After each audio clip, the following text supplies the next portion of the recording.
Hello दोस्तों, आप सभी का स्वागत है आज की इस वीडियो में। आज हम लोग बायोलॉजी के एक अध्याय यानी कोशिका चैप्टर को देखते हैं। तो कोशिका देखिए, तो कोशिका सबसे पहली बात है, कोशिका क्या है। तो कोशिका क्या है, तो शरीर की सबसे छोटी इकाई को कोशिका कहते हैं। कोशिका को अंग्रेजी में सेल कहते हैं। या दूसरा डिफिनेशन आपको बताना है, तो सूक्ष्मतम एवं कार्यात्मक इकाई को क्या कहते हैं, कोशिका। या ऑब्जेक्टिव में भी पूछा जाता है, सूक्ष्मतम एवं कार्यात्मक इकाई किसे कहते हैं, तो कोशिका को कहते हैं। और ये शरीर की सबसे छोटी इकाई है कोशिका। ये हमारे शरीर में लगभग लाखों लाख कोशिका से शरीर बनी हुई होती है। तो देखिए, तो कोशिका की खोज सबसे पहले कौन किया, तो रॉबर्ट हुक। कोशिका को सबसे पहले खोज किया है तो रॉबर्ट हुक 1665 में। कोशिका की खोज सबसे पहले रॉबर्ट हुक 1665 में किया। करने के बाद पता लगा कि कोशिका जो है मृत है, यानी कि मरा हुआ कोशिका है। तो मृत कोशिका की खोज किसने किया, तो रॉबर्ट हुक। या कोशिका को सबसे पहले खोज किसने किया, तो रॉबर्ट हुक। दोनों क्वेश्चन का आंसर यही होगा, और 1665 में। अब कोशिका को इंग्लिश में तो सेल कहते हैं, और इसको देखिए तो बायोलॉजिकल नेम साइटो कहते हैं, साइटो। और कोशिका का जो अध्ययन करते हैं, यानी साइटो का अध्ययन करेंगे, तो इसी को कहेंगे साइटोलॉजी। तो कोशिका का अध्ययन क्या कहलाता है, साइटोलॉजी। कोशिका का अध्ययन साइटोलॉजी कहलाएगा। अब जो है, ये तो मृत कोशिका की खोज रॉबर्ट हुक 1665 में किया। उसके बाद जो है जीवित कोशिका की खोज जो है एंटोनी वान लीवेनहॉक जो है 1674 में खोज किया, लगभग 9 साल बाद। तो जीवित कोशिका की खोज एंटोनी वान लीवेनहॉक 1674 में, और मृत कोशिका की खोज रॉबर्ट हुक 1665 में। यह सबसे पहले कोशिका की खोज कौन किया, तो रॉबर्ट हुक ही किया है। कोशिका का सिद्धांत कौन दिया, तो दो व्यक्ति मिलकर दिया है, स्लाइडेन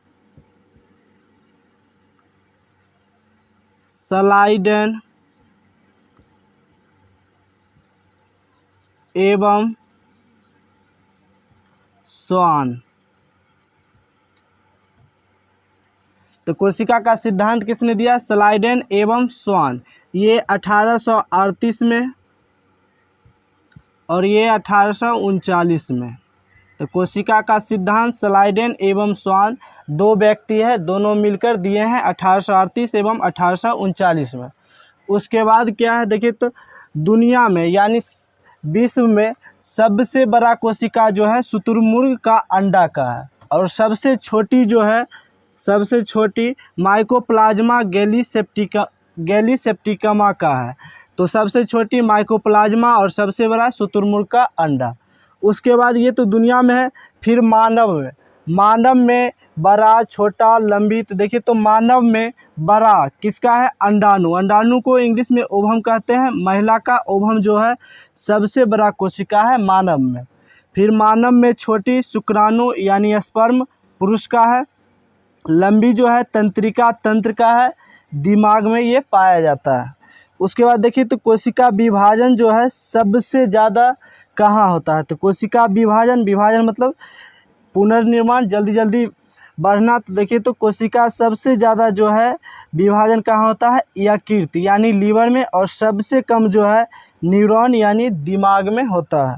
उसके बाद देखिए, तो कोशिका बनता कैसे, जैसे मान के चलिए कोशिका से उत्तक, उत्तक से अंग, अंग से शरीर। जैसे मान लीजिए कि एक ईंटा को अगर जोड़ते हैं तो दीवार तो नहीं बनेगा। दीवार बनाने के लिए बहुत सारा ईंटा का प्रयोग करना पड़ेगा। तो बहुत सारा ईंटा मिलाकर क्या बनेगा, दीवार। बहुत सारा दीवार मिलके क्या बनेगा, कमरा। बहुत सारा मिलके घर बनेगा। तो उसी प्रकार बहुत सारा कोशिका जब मिलेगा, कोशिका के समूह मिलेगा, तब उत्तक कहेंगे। और बहुत सारा उत्तक मिलेगा तो अंग कहेंगे, और बहुत सारा अंग मिल गया तो शरीर कहेंगे। तो ध्यान रखना है, शरीर की सबसे छोटी इकाई को कोशिका कहते हैं। उसके बाद क्या है, कोशिका में जो है बहुत सारा अंग पाया जाता है, उसी को कोशिकांग कहते हैं। कोशिका के अंदर जो है, जैसे मान लीजिए ये कोशिका है, तो कोशिका के अंदर बहुत सारा अंग पाया जाएगा, उसी को क्या कहेंगे, कोशिकांग। तो जैसे देखिए तो यहाँ एन लिखे हैं यानी केंद्रक। तो कोशिका के बीच में जो रहता है केंद्रक रहता है। ये जंतु कोशिका में रहेगा और ये पादप जगत में रहेगा। तो देखिए तो जैसे कोशिका झिल्ली, तो कोशिका झिल्ली किस में पाया जाएगा, जैसे यहाँ देखिए तो ये है कोशिका झिल्ली, तो इसको लिख सकते हैं कोशिका झिल्ली। कोशिका झिल्ली, ये हो गया कोशिका झिल्ली। इस किस में पाया जाएगा, तो पादप प्लस जंतु, यानी पादप मतलब पेड़ पौधा और जंतु मतलब जानवर, जिसमें हम लोग भी आते हैं जानवर में। तो पेड़ पौधा और जंतु में क्या पाया जाएगा, तो कोशिका झिल्ली, इसी को प्लाज्मा झिल्ली कहते हैं। तो परीक्षा में ऑब्जेक्टिव में क्वेश्चन रहेगा प्लाज्मा झिल्ली किसे कहते हैं, तो कोशिका झिल्ली को प्लाज्मा झिल्ली कहते हैं। किस किस में पाया जाता है, तो जंतु और पादप दोनों में कोशिका झिल्ली पाया जाएगा। उसके बाद देखिए तो कोशिका के सभी अंग इसी झिल्ली के अंदर रहता है, यानी कोशिकाई झिल्ली है और इसके अंदर ही माइटोकॉन्ड्रिया, राइबोसोम, बहुत सारा चीज़ इसी के अंदर रहेगा, रसधानी इसी प्रकार रहेगा, केंद्रक भी। उसके बाद दूसरा जो है कोशिका भित्ति है। ये सब क्या है, तो कोशिका के अंदर के भाग है, उसी को कोशिकांग कहते हैं। जैसे कोशिका भित्ति, तो कोशिका भित्ति किस में पाया जाएगा, तो केवल पादप में पाया जाएगा। पादप यानी पेड़ पौधा में, ये जंतु में नहीं पाया जाएगा। तो देखिए तो यहाँ इसी को कहते हैं कोशिका भित्ति। कोशिका भित्ति यही है, बाहर से जो लाइन खींची हुई है इसी को कहेंगे कोशिका भित्ति। तो कोशिका भित्ति किस में पाया जाएगा, केवल पादप में। उसके बाद इसका काम क्या है, तो ये निश्चित आकार बनाएगा, आकृति बनाएगा। तो कोशिका भित्ति का मुख्य काम है आकार आकृति बनाना। उसके बाद ये पारगम्य होते हैं। उसके बाद देखिए तो ये निर्जीव होती है, कड़ी होती है, मतलब निर्जीव और कड़ी, मजबूत होती है। कोशिका भित्ति जो है मजबूत होती है, निर्जीव होती है और इसका काम है आकार बनाना, आकृति बनाना। ये पादप में पाया जाएगा। अब देखिए तो कोशिका भित्ति जो है अलग अलग सब में पाया जाएगा। जैसे कोशिका भित्ति पादप में अगर पाया जाता है तो वह सेलुलोज की बनी होगी, जैसे ये कपड़ा है तो ये सेलुलोज का बना है। उसी प्रकार देखिए तो कोशिका भित्ति जीवाणु में किस में बनाया जाएगा, तो ये पेप्टिडोग्लिकेन का होगा। उसके बाद कोशिका भित्ति अगर कवक में पाया जाता है तो काइटिन का। तो तीनों याद रखना है, मुख्य रूप से परीक्षा में पूछा जाता है। जो कवक में कोशिका भित्ति किसकी बनी होती है, तो काइटिन, जीवाणु में तो पेप्टिडोग्लिकेन और पादप में तो सेलुलोज का बना होता है।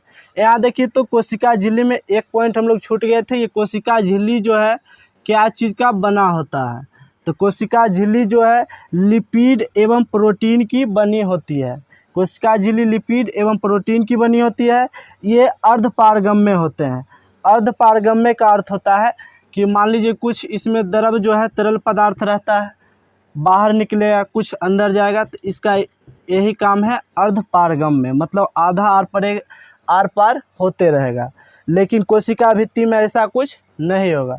तो ये कोशिका का जो है पार्ट 1 है, फिर हम लोग नेक्स्ट वीडियो में पार्ट 2 देखेंगे। धन्यवाद।